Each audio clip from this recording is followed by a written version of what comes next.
Bismillahirrahmanirrahim. Assalamualaikum warahmatullahi wabarakatuh. Perkenalkan, kami dari kelompok 2 akan menjelaskan perilaku organisasi dengan tema komunikasi dalam berorganisasi. Perkenalkan, nama saya Siful Bahri dan teman saya Tiara, dan saya Azra Aswia Reza. Baik, jangan lupa disimak materi yang akan kami berikan. Baik teman-teman, di sini saya ingin melakukan diskusi tentang betapa pentingnya komunikasi dalam sebuah organisasi. Dan untuk teman-teman yang ingin berdiskusi, silakan untuk mengeluarkan pendapatnya masing-masing. Baik, saya akan berpendapat. Menurut saya, komunikasi sangat penting dalam berorganisasi. Kenapa? Karena kita dalam berorganisasi bisa menata diri dan bisa menata pembicaraan kita. Menurut saya begitu. Saya setuju sih sama Bang Sipul. Kenapa? Karena komunikasi yang baik itu dapat membantu meningkatkan motivasi dan kepuasan dalam dunia kerja juga.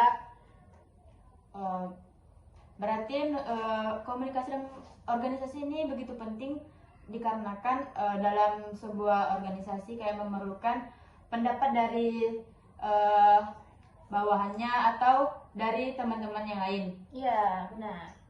Menurut saya, iya. Ketika kita berorganisasi, harus mendengarkan pendapat orang lain. Jangan hanya berpihak dengan satu orang atau satu posisi. Baik, untuk selanjutnya cara kita meningkatkan komunikasi dalam sebuah organisasi itu menurut kakak dan abang itu seperti apa? Ketika kita pengen meningkatkan organisasi, kita harus memperbanyak kegiatan, harus membuat diskusi, harus sering berkomunikasi satu sama lain. Jangan ketika pas ada kegiatan hadir, pas udah kegiatan hilang. Bukan begitu untuk meningkatkan sebuah organisasi. Nah, iya benar. Mungkin bisa juga kayak mendengarkan feedback dari karyawan-karyawan dan memastikan kalau pendapat mereka itu bakalan didengar gitu. Biar membuat teman-teman yang berpendapat itu merasa nyaman gitu Iya. ya dengan pendapatnya. Baik, selanjutnya apa yang dapat terjadi jika komunikasi dalam organisasi tidak efektif?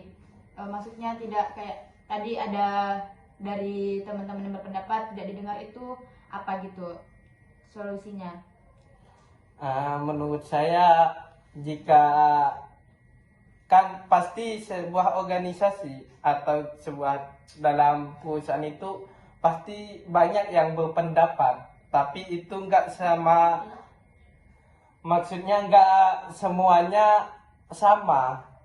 Betul. Maksudnya kita harus memilih yang mana yang lebih baik untuk kita kembangkan dan mana yang buruk, tapi jangan untuk menyindir orang yang berpendapat begitu. Ya, terus tentu juga bakal ada kesalahpahaman konflik di situ. Jadi komunikasi yang nggak efektif itu bisa mempengaruhi kepuasan kerja dan retensi karyawannya. Gitu. Baik, jika dalam organisasi terjadi kayak konflik atau ada satu kayak dari atasannya tidak mendengar pendapat dari karyawannya, itu apa yang perlu kita sampaikan kepada si atasan agar dia mendengarkan setiap pendapat dari yang berpendapat gitu?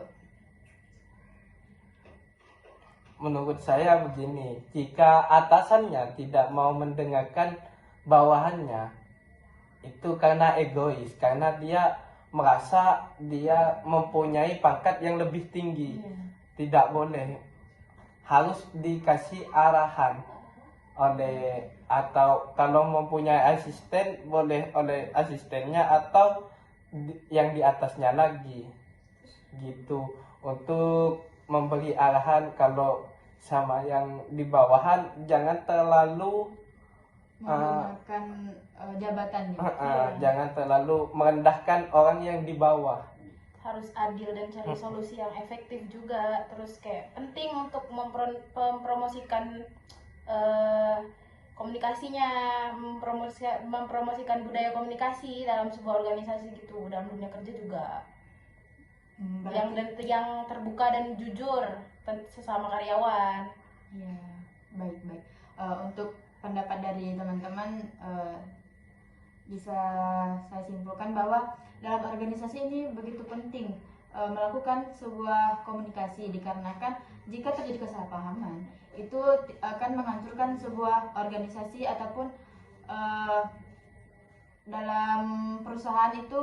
Kan tadi yang dikatakan oleh kakak dan abang itu betapa pentingnya kita mendengar pendapat dari karyawan satu dan karyawan lain tanpa kita merendahkan atau menjudge pendapat yang telah mereka berikan. Iya. Baik. Komunikasi yang efektif itu penting juga ya untuk kesuksesan sebuah tujuan gitu dalam organisasi. Iya, betul.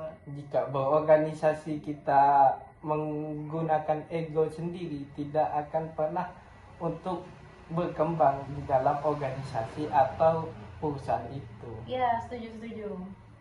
Baik, sekian diskusi kita pada sore hari ini. Mungkin cuma itu yang bisa saya sampaikan. Jika ada yang salah dari kata saya mohon maaf. Sekian dari diskusi dari kelompok 2. Hanya itu yang bisa kami paparkan dan kami jelaskan. Jika ada kesalahan dari kelompok 2, tolong dimaafkan. Assalamualaikum warahmatullahi wabarakatuh.